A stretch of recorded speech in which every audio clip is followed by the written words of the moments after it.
എല്ലാവർക്കും ഒരു പുതിയ വീഡിയോയിലേക്ക് സ്വാഗതം. ഈ ചാനൽ ആദ്യമായിട്ട് കാണുന്നവരെ ചാനലൊന്ന് സബ്സ്ക്രൈബ് ചെയ്യാൻ മറക്കരുത്. ഇന്നത്തെ നമ്മളുടെ വീഡിയോ മഞ്ഞളിനെ പറ്റിയിട്ടാണ്. നമ്മുടെ നാട്ടിൽ വളരെ സർവ്വസാധാരണമായി കൃഷി ചെയ്തു വരുന്ന ഒരു ഇനമാണ് മഞ്ഞൾ.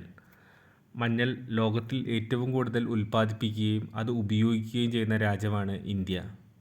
അതുകൊണ്ട് തന്നെ നമ്മളുടെ നാട്ടിൽ മഞ്ഞൾ എന്നത് ഒരു സർവ്വസാധാരണമായ ഒരു കാർഷിക വിളയാണ്. മഞ്ഞളിൽ അടങ്ങിയിട്ടുള്ള രാസവസ്തുവാണ് കുർക്കുമിൻ. കുർക്കുമിന് ഔഷധ ഗുണങ്ങൾ വളരെയധികം ഉള്ളതാണ്. കുർക്കുമിൻ വ്യാവസായിക അടിസ്ഥാനത്തിൽ പല ഔഷധ കമ്പനികളും ഉൽപ്പാദനം ചെയ്തു വരുന്നുണ്ട്. കുർക്കുമിൻ്റെ അളവ് വളരെ കൂടുതലുള്ള നിരവധി മഞ്ഞൾ ഇനങ്ങൾ നമ്മളുടെ നാട്ടിൽ സുലഭമായി ലഭ്യമാണ്. അതിൽ പ്രധാനപ്പെട്ടത് കാർഷിക സർവകലാശാല ഉൽപ്പാദിപ്പിച്ചെടുത്ത കാന്തി, സോന, വർണ്ണ, ശോഭ എന്നീ ഇനങ്ങളാണ്. അതുപോലെ തന്നെ IISR ഉൽപ്പാദിപ്പിച്ച ആലപ്പി സുപ്രീം, പ്രതിഭ, കേദാരം എന്നീ ഇനങ്ങളും ഈ കുർക്കുമിൻ്റെ അളവ് വളരെയധികം ഉള്ളതാണ്. അതുകൂടാതെ തന്നെ നമ്മുടെ നാട്ടിൽ നിരവധി മഞ്ഞളിനങ്ങൾ നമ്മുടെ നാട്ടിൻ പുറത്തും അല്ലാതെയും കൃഷി ചെയ്തു വരുന്നുണ്ട്. മഞ്ഞളിൻ്റെ തൂക്കത്തിൻ്റെ വെറും 3% മാത്രമാണ് കുർക്കുമിൻ അടങ്ങിയിട്ടുള്ളത്. രോഗപ്രതിരോധ ശക്തി വർദ്ധിപ്പിക്കുക, ആർത്രൈറ്റിസ് തുടങ്ങിയ ഒരുപാട് ആരോഗ്യഗുണമുള്ള ഒരു സുഗന്ധവ്യഞ്ജനമാണ് മഞ്ഞൾ. തനിവിളയായും ഇടവിളയായും മഞ്ഞൾ കൃഷി ചെയ്യാം. എന്നാൽ ഇടവിളയായി മഞ്ഞൾ കൃഷി ചെയ്യുമ്പോൾ ആ കൃഷിയിടത്തിൽ നട്ടിരിക്കുന്ന എല്ലാ വിളകളും ജൈവരീതിയിൽ പരിപാലിക്കേണ്ടതുണ്ട്. മഞ്ഞളിൻ്റെ കീടരോഗബാധയില്ലാത്തതും ജൈവകൃഷിയിലൂടെ ഉൽപ്പാദിപ്പിച്ചെടുത്തതുമായ വിത്താണ് നടാനായി ഉപയോഗിക്കേണ്ടത്. ചൂടുള്ളതും അന്തരീക്ഷ ഈർപ്പവും മഴയും ലഭിക്കുന്ന കാലാവസ്ഥയാണ് മഞ്ഞൾ കൃഷിക്ക് ഉത്തമം. നടുന്ന സമയത്ത് മിതമായും വളരുന്ന സമയത്ത് സമൃദ്ധമായും മഴ വേണം. നല്ല വളക്കൂറുള്ള പശിമരാശി മണ്ണാണ് മഞ്ഞളിന് ഏറ്റവും യോജിച്ചത്. വെള്ളം കെട്ടി നിൽക്കുന്നത് മഞ്ഞളിന് ഹാനികരമാണ്. വലിയ പരിചരണം കൂടാതെ സമൃദ്ധമായി വളരുന്ന മഞ്ഞൾ അടുക്കളത്തോട്ടത്തിൽ കൃഷി ചെയ്താൽ കുടുംബത്തിൻ്റെ ആരോഗ്യം സംരക്ഷിക്കാം.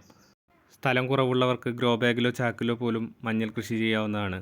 5-10 ചാക്കിൽ നിന്ന് നമുക്ക് ഒരു വർഷത്തേക്ക് ആവശ്യമുള്ള മഞ്ഞൾ ധാരാളം നമുക്ക് ലഭിക്കും. വളപ്രയോഗത്തിനും മറ്റു പരിപാലനങ്ങൾക്കും വേണ്ടി തടങ്ങൾ തമ്മിൽ ഒരു 3 അടിയെങ്കിലും അകലം കൊടുക്കേണ്ടതാണ്.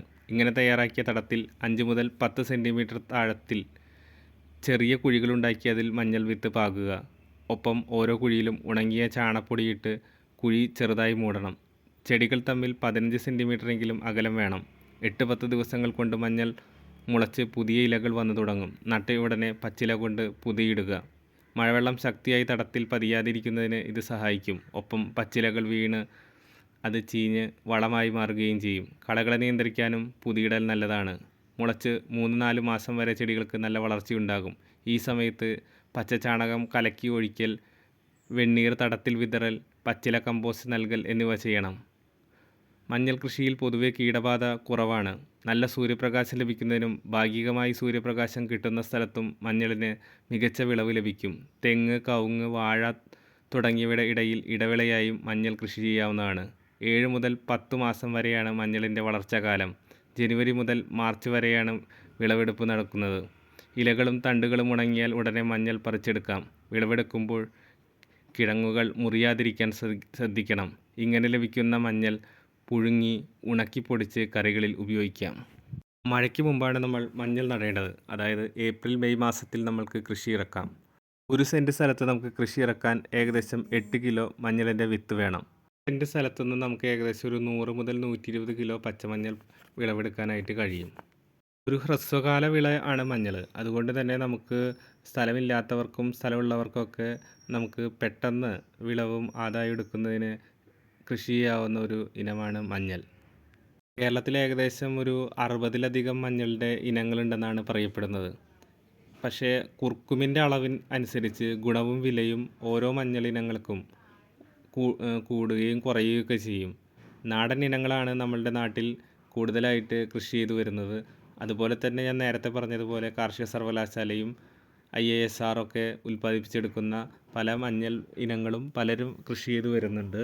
അപ്പോൾ സ്ഥല സൗകര്യം കുറവുള്ള ആൾക്കാർക്ക് പോലും തങ്ങളുടെ വീട്ടുമുറ്റത്തോ ടെറസിൻ്റെ മുകളിലോ 5-10 ഗ്രോ ബാഗുകളിലാക്കിയിട്ട് മഞ്ഞൾ കൃഷി ചെയ്യുകയാണെങ്കിൽ അത് എളുപ്പത്തിൽ വളരെ കുറഞ്ഞ കാലത്തിനുള്ളിൽ, ഹ്രസ്വകാലത്തിനുള്ളിൽ വിളവെടുക്കാൻ കഴിയുന്ന ഒരു ഇനമാണ് മഞ്ഞൾ. ഒപ്പം നമുക്ക് നമ്മുടെ വീട്ടുമുറ്റത്തു നിന്ന് തന്നെ വിളവെടുത്ത മഞ്ഞളിൻ്റെ പൊടി നമ്മളുടെ വീട്ടിൽ നമുക്ക് ഉപയോഗിക്കാനായിട്ട് കഴിയും. കാരണം നമ്മൾ കടകളിൽ നിന്നൊക്കെ പാക്കറ്റിലാക്കി വാങ്ങുന്ന മഞ്ഞൾ ഏത് തരത്തിലുള്ള മഞ്ഞളാണ് എന്ന് നമുക്കറിയില്ല. അപ്പോൾ വീട്ടിൽ നമ്മൾ മഞ്ഞൾ കൃഷി ചെയ്യുകയാണെങ്കിൽ വിഷരഹിതമായ ജൈവരീതിയിൽ ഉൽപ്പാദിപ്പിച്ചെടുത്ത മഞ്ഞളിൻ്റെ പൊടി നമുക്ക് ഉപയോഗിക്കാൻ കഴിയും. അപ്പോൾ നിങ്ങൾ അത്തരത്തിൽ മഞ്ഞളിൻ്റെ കൃഷി ചെയ്യാൻ ശ്രമിക്കണം. അപ്പോൾ ഈ വീഡിയോ കണ്ട എല്ലാവർക്കും നന്ദി. ഓക്കെ.